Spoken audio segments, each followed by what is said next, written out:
As soon as they had left the synagogue, they went with James and John to the home of Simon and Andrew. Simon's mother-in-law was in bed with a fever, and they told Jesus about her. So he went to her, took her hand, and helped her up. The fever left her, and she began to wait on them. That evening after sunset, the people brought to Jesus all the sick and demon-possessed. The whole town gathered at the door, and Jesus healed many who had various diseases. He also drove out many demons, but he would not let the demons speak because they knew who he was. Very early in the morning, while it was still dark, Jesus got up, left the house, and went off to a solitary place where he prayed.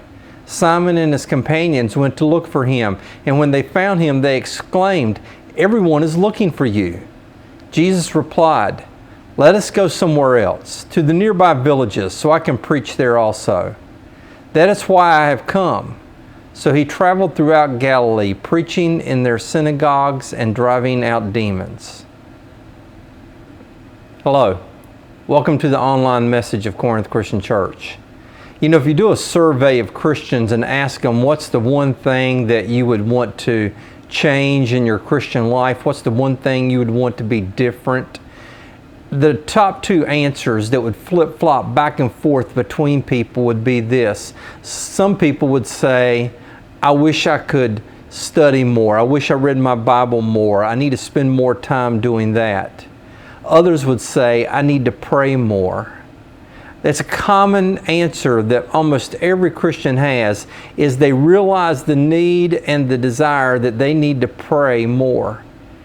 Prayer is important, it's biblical, it's necessary. It's a part of following Jesus. And if you're going to follow Jesus, then you go to God in prayer, because that's what Jesus did. In this story we just read, we see that Jesus has just called Peter, Andrew, James, and John to follow him. They become the first disciples. There in the town of Capernaum where they lived, the Sabbath rolls around, and as every Jew did, they went to the synagogue. While they were there, a demon-possessed man jumps up and yells at Jesus, and he says, I know who you are. Now, having a demon say he knows who you are is probably never really a good thing. But Jesus commands this demon to be quiet and performs an exorcism, drives him out. It's not every day that a demon shows up at your church service. And the news of that morning's service got out pretty fast. Just imagine what it would have been like if they'd had Facebook. But this was different. People had to actually go to each other and verbally say, you know that awkward moment when you're in church and you find out you're sitting next to a demon? However it happened, the news got out and it spread through the whole town. Jesus and the disciples went back home to Simon Peter, who was Peter's, and went back to the home of Simon Peter's mother. Meanwhile, Jesus and his disciples went back home to the home of Simon Peter. Peter's mother-in-law also lived with them. Mark says she's very sick with a fever. Luke's version says she had a high fever.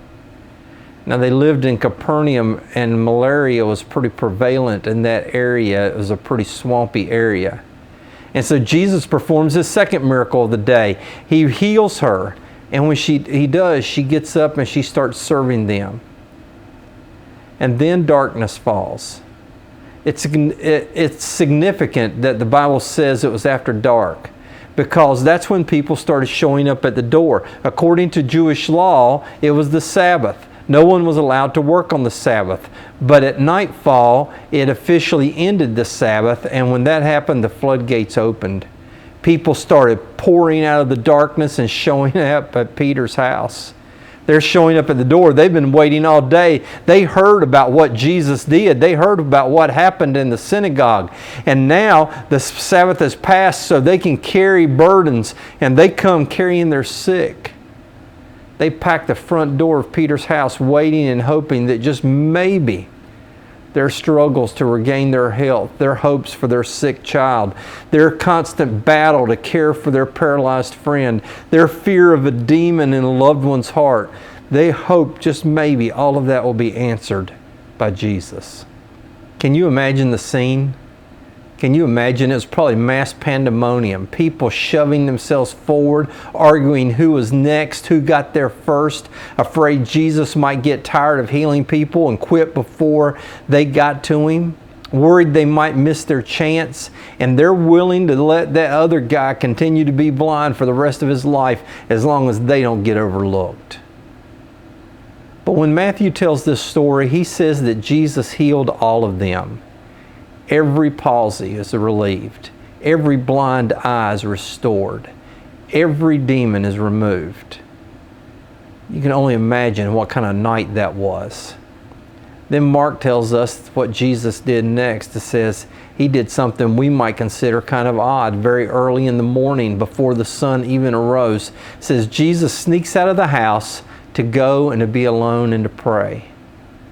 I mean, this healing service didn't start till even after dark, and now the sun's not even up and Jesus is going to go pray. I mean, I can imagine Jesus probably needed to sleep. I mean, he's fully human as well as fully divine. You might even wonder if he even had a chance to get a few hours of sleep. Yet Jesus, instead of laying down to sleep, sneaks out of the house, goes to a place that the original language describes as a desert or wilderness area, but basically he goes where he can be alone without interruption. And the reason is because he wants to call home, you might say. He wants to pray, and that's more important to him than sleep. It's more important to him that he be able to spend some time in concentrated, uninterrupted prayer. But Peter and the others, well, when they wake up, they're like, wait a minute, what's going on? And as soon as they find him gone, they go looking for him. The word for looking in the Greek means to pursue someone trying to flee. Basically, it's like they're sending out a posse. They're going to hunt him down. Maybe Peter's thinking, what's he doing out there? He's wasting time that we could be here healing people, and we've got all these people at the front door. Let's go. It's round 2. I mean, prayer is a good thing, but we've got people showing up by the droves. Maybe he thought, hey, Jesus, you're catching on here, and so we need to strike while the iron's hot. Let's go heal some more people and really whip this crowd into a frenzy. I mean, we could even set up a healing center in town and people could come from all over to hear you preach. But when they find him, Jesus says the opposite of that. He says, it's time for us to leave Capernaum. We have to go to other cities to preach. Now, it's pretty significant that Jesus went to all this trouble just for a few hours of intense prayer.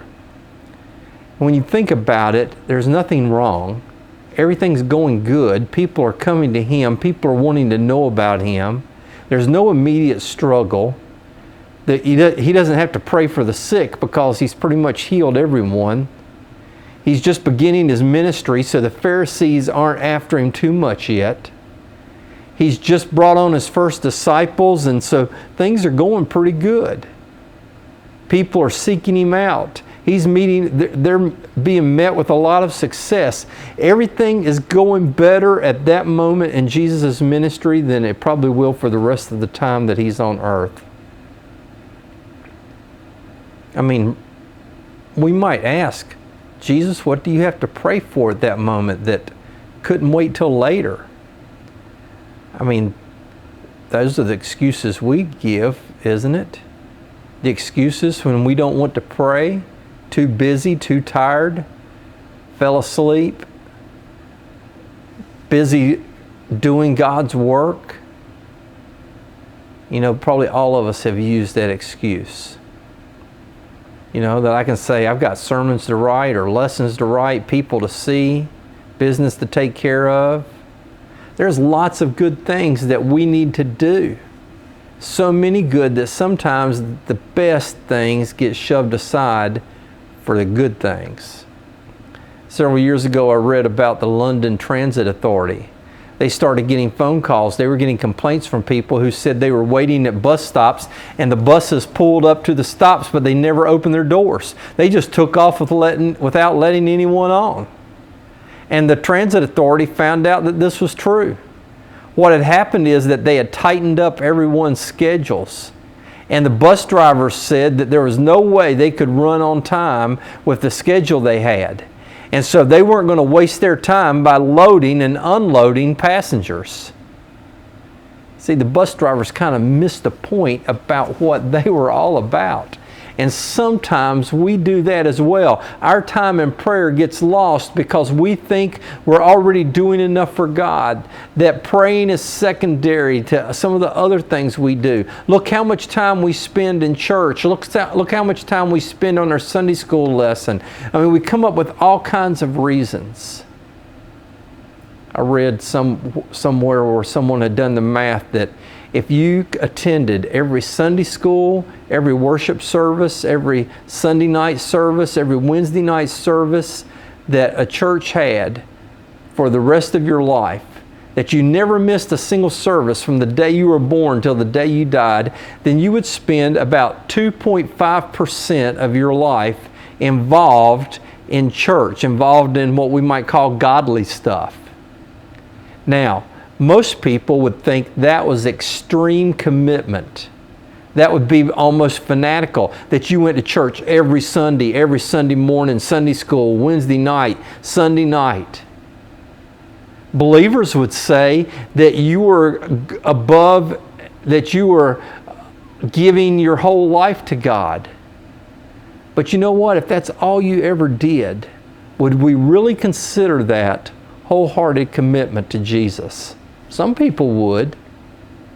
But Jesus didn't sneak off to pray because he had some overwhelming need at that particular time.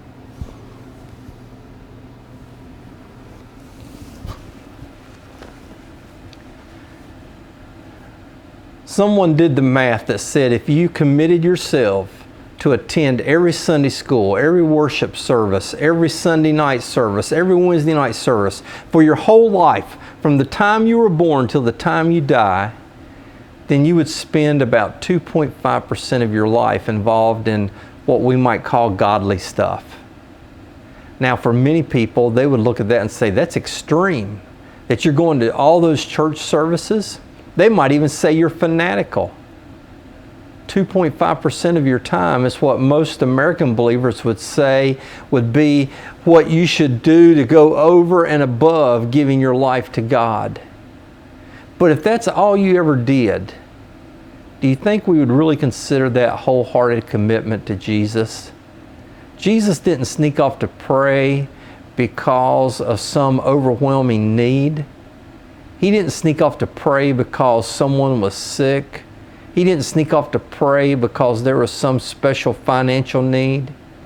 He snuck off to pray because he knew what prayer was. Prayer was his source of strength. Even though Jesus is fully divine, totally God, he's also totally human. And for us, for humans, when things are going well, that's when we are often most vulnerable. When do we draw closest to God? In difficult times. We've got that Bible out, we're praying, all those things are taking place. But in good times, it's easy for us to get caught up in all the busyness. It's easy for us to get caught up in all the other things that are going on in our lives. And this time of prayer helped Jesus to focus on what was really important. Peter's saying, let's go back and milk this thing for all it's worth. People are seeking you. Isn't that what you wanted? Well, it's happening. Let's do it. And Jesus says, we need to go to other towns in Galilee and preach there. We're not going to have a central location and hope people come to me. We're going to go to them. Josephus is a historian from that day, and he talks about Galilee, and he mentions that there are about 240 villages of different sizes in that region. A lot of places for Jesus to go. It would have been easy, it would have been maybe even tempting for Jesus to let go of the mission God had sent him on. You know, Satan is still tempting him. When Luke tells the story about Jesus being tempted, he makes a point of saying that after the 40 days, when it was over in Luke 4:13, when the devil had finished all this tempting, he left him until an opportune time.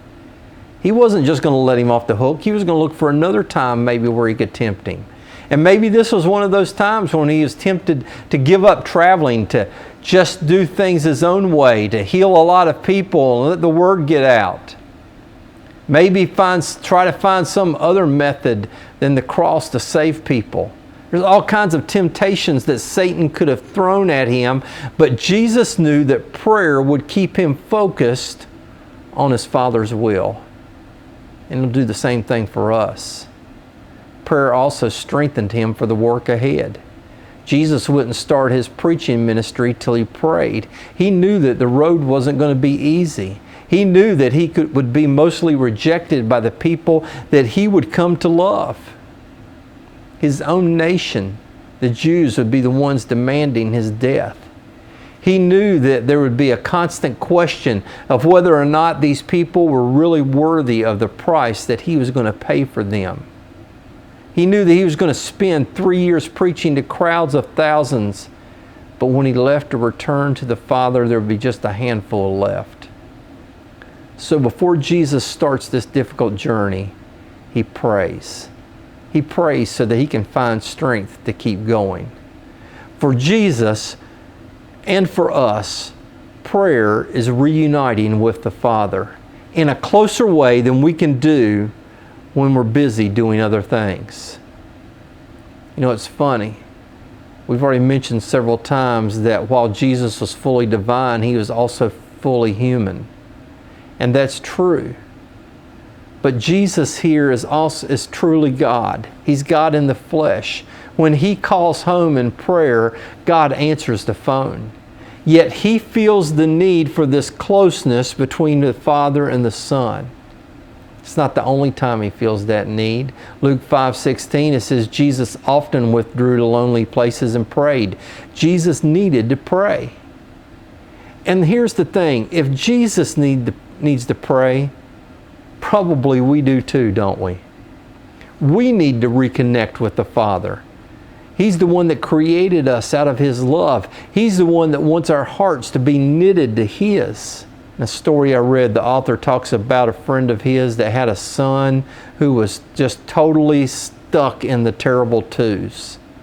They were walking through a shopping mall and the kid is getting fussy and nothing will calm him down, and he's just cantankerous. If you've had kids, you can remember those days like that. Finally, his father picks him up and he just starts singing. He doesn't really sing any particular song. He doesn't really have a tune. He just starts saying whatever words he can think of. He sings, "I'm so glad you're my son. I love to hear you laugh. If I could choose any boy in the world, I would choose you." And he sings these words and words like this through every store that they go through. And the child goes quiet and he listens. The dad says, "My boy is the best. We love him so much." Finally, the shopping is over and he takes him back to the car. He straps him in the seat and the little boy says, "Sing it again, Daddy." You know, prayer is not just a time when you talk to God. It's also a time when your heart hears him singing, calming, soothing, loving you. It's a time when you can connect. It's a time when you can be knitted together. It's the time that we can come to the Father and be one with him. All of us probably want to have a father like that, don't we? Father that we can spend time with, that says, "I love you, you're my son, you're my daughter. I can't wait to spend more time with you. You're so special." That's who God is. And God has prepared a place for you that you can spend with him for eternity. All you have to do is allow him to make you his child. All you have to do is repent of your sins, confess him, and be baptized. And you can begin to live this life where you can be connected, where you can talk to him, where you can share to him, where he can share back to you in a special way through prayer. If you're not a Christian, you have an opportunity today to accept that relationship that he offers for you. Why not do it today? If you are a Christian, you're probably one of those ones that says, "I need to pray more. I need to give more of my time to spending with God and talking to him." not only when things are going bad, but when things are going good too.